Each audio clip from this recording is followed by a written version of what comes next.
నిన్న మచిలీపట్నంలో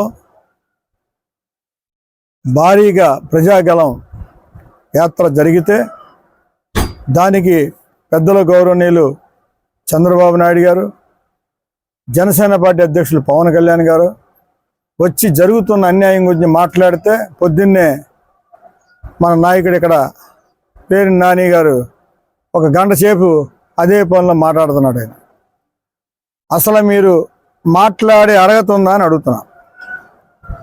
మీరేదో నీతిమంతుల్లాగా మిగతా వాళ్ళ నాయకులు అందరూ తప్పులు చేసినట్టు మాట్లాడుతున్నారు. మీరు ఒక్కసారి ఆయన చెప్తున్నాడు కదా ఎంపీ గారు, ఒకసారి గురి కింద నలుపు తెలియదంట. అలా ఉంది మీరు చెప్పే మాటలు. మీరు నిజాయితీగా ఉన్నారా, ఒక పైసా తీసుకున్నామా లేదా అని అంటున్నారు. మీరు ఏమీ తీసుకోకుండానే అక్కడ గోడౌన్స్ కట్టేస్తున్నారా? ఎక్కడి నుంచి వచ్చినాయని అడుగుతున్నా. చుట్టుపక్కల మీకు ఎంత భూములు ఉన్నాయో ఒకసారి మీరు ఆలోచించుకుని చెప్పాలి జనాభాల మీద. ఇవాళ మీరు పవన్ కళ్యాణ్ గారిని బట్టి విమర్శిస్తున్నారు. మీరు ఒక నియోజకవర్గానికి ఎమ్మెల్యే లేదా మినిస్టర్ అయి ఉంటారు. ఆయన ఒక ముఖ్యమంత్రి స్థాయి మనిషి, కోట్ల మంది అభిమానులు ఉన్నారు. ఆయన్ని పట్టుకుని మీరు ఇష్టమైనట్టు 4 చీరేస్తా, 2 చెప్పులు పెట్టి కొట్టేస్తా, ఆయన మాట్లాడడానికి సినీ ఫీల్డ్ మొత్తాన్ని ఇబ్బంది పెట్టిన మాట నిజం కాదని అడుగుతున్నా. ఇది అన్యాయమా కాదా? మీరు పెద్ద న్యాయంగా మాట్లాడుతున్నారు. మీ నాయకుడు రాష్ట్రం మొత్తం అప్పుల పాలు అయిపోయిందా కాదా? అప్పుల పాలు చేశారంటే పరిపాలన మీ వల్ల అయినట్ట కాదనట్ట? చేతగానే వాళ్ళు దద్దమల్లాగా మీరు ఉన్నారు వైసీపీ వాళ్ళు. వైసీపీలో ఒక్కడన్నా నిజాయితీ పరుడు ఉన్నారని చెప్పగలరు మీరు? మీరు వైసీపీలో ప్రభుత్వం రాకముందు మీ ఆస్తులు ఎంత, ఇవాళ మీ ఆస్తులు ఎంత? ఒకసారి గుండె మీద చేసి చెప్పాలి. మీరు నీతులు నిజాయితీలు మాట్లాడటానికి సరిపోరు. ఎందుకంటే అవి మాట్లాడాలంటే వాళ్ళకు కొద్దిగా జయప్రకాష్ నారాయణ గారు, లేకపోతే జేడి లక్ష్మీనారాయణ గారు, లేకపోతే గాంధీ గారు, వాళ్ళు సరిపోతారు.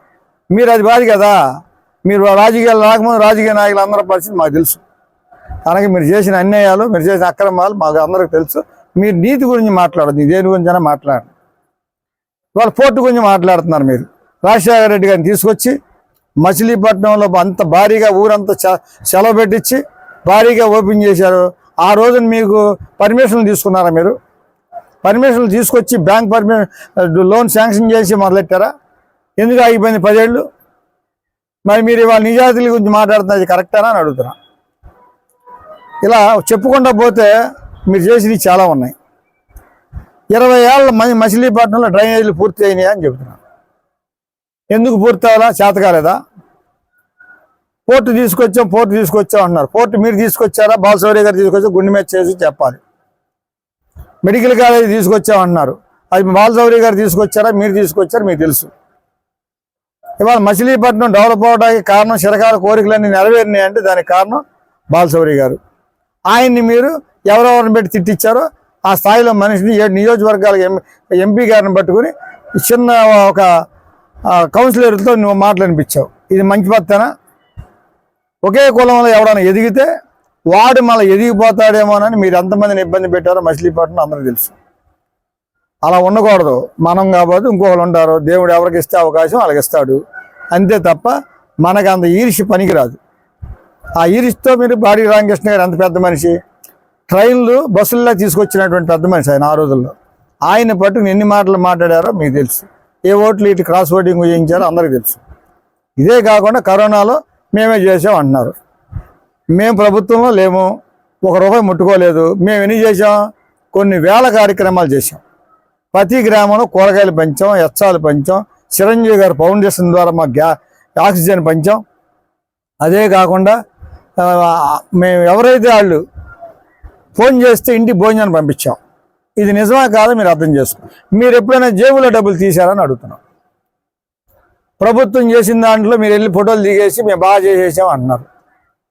మీ వల్ల ఎంతమంది చనిపోయారో అందరికీ తెలుసు. ఇది నిజమా కాదో మీకు తెలుసు. తిరుపతి తీసుకెళ్ళిన తర్వాత 5 చనిపోయారు బందర్లో. వాళ్ళు వచ్చిన తర్వాత బందర్లో సగం ముట్టుకుంది. అప్పుడు దాకా లేదు. అప్పుడు వరకు బందర్ అంతా కూడా మా కరోనాతో ఎన్ని వందల మంది చచ్చిపోయారు మీకు తెలుసు. ఆ విషయం ఇవన్నీ న్యాయం మాట్లాడుతున్నారు, నీతి మాట్లాడుతున్నారు, నిజాయితీ మాట్లాడుతున్నారు. గంజాయి ఉన్నవాళ్ళు మీ పక్కన లేరా అని అడుగుతున్నాను. ఇది అన్యాయం. ఇది మీకు తెలీదా? తెలుసు. ఎందుకు అరెస్ట్ అయిన వాళ్ళు మీ పక్కన తిరుగుతున్నారు? ఇవాళ పోతేపల్లిలో ముగ్గురిని మాకు తెలిసి మేమే వెళ్ళాం గవర్నమెంట్ హాస్పిటల్కి. వాళ్ళకి ఎలా కొట్టారు, కుక్కను కొట్టినట్టు కొట్టారు. అసలు కొడతవేంటి? కొట్టే హక్కు ఎవరు ఇచ్చారు మీకు? బ్యానర్ చింపారు అంటున్నారు. బ్యానర్ ఎవరు చింపాడో తెలియదు మీకు. వాళ్ళని బట్టికెళ్ళి కొడతారా? కానూరులో నలుగురు కుర్రాళ్ళని కొట్టారు. వాళ్ళ అమ్మ నాన్న ఊరంతా గొడవ చేశారు. కంసాలపాలెంలో కొట్టారు. ఇది అన్యాయం కాదా? ఊరు మొత్తం వ్యాపారాలు నాశనం అయిపోతుందని బారిగేట్లు తీయమని అందరూ అడిగారు, తీశారా? ఇది అన్యాయం కాదా? గవర్నమెంట్ హాస్పిటల్ ఉంది కానీ ఇప్పుడు డాక్టర్లు ఉన్నారు అందులో. ఇంత కింద తెగితే కుర్రాడికి ఆపరేషన్ చేసి విజయవాడ పంపించారు. హాస్పిటల్లో డాక్టర్లు పెట్టాలని బాధ్యత మీకు లేదా? మెడికల్గా తీసుకొచ్చిన అన్నారు. ఇవాళ వైద్యం జరుగుతుంది అక్కడ. మొన్న వెళ్తే ఆ బెడ్లన్నీ ఖాళీగా ఉన్నాయి. స్కానింగ్ సెంటర్లు పనిచేస్తున్నాయని అడుగుతున్నాను. ఆక్సిజన్ లేక చనిపోయిన మాట నిజం కాదని అడుగుతున్నాం. ఇలా ఎన్ని విషయాలు చెప్పుకోవాలంటే సాయంకాలం చెప్పచ్చు. ఇది మీరు మాట్లాడతాం సరిపోదు. మాట్లాడాలంటే వాళ్ళు వేరే మనుషులు, వాళ్ళకి అర్హత ఉంటుంది, మీకు ఎవరికి అర్హత లేదు వైసీపీ పార్టీలో.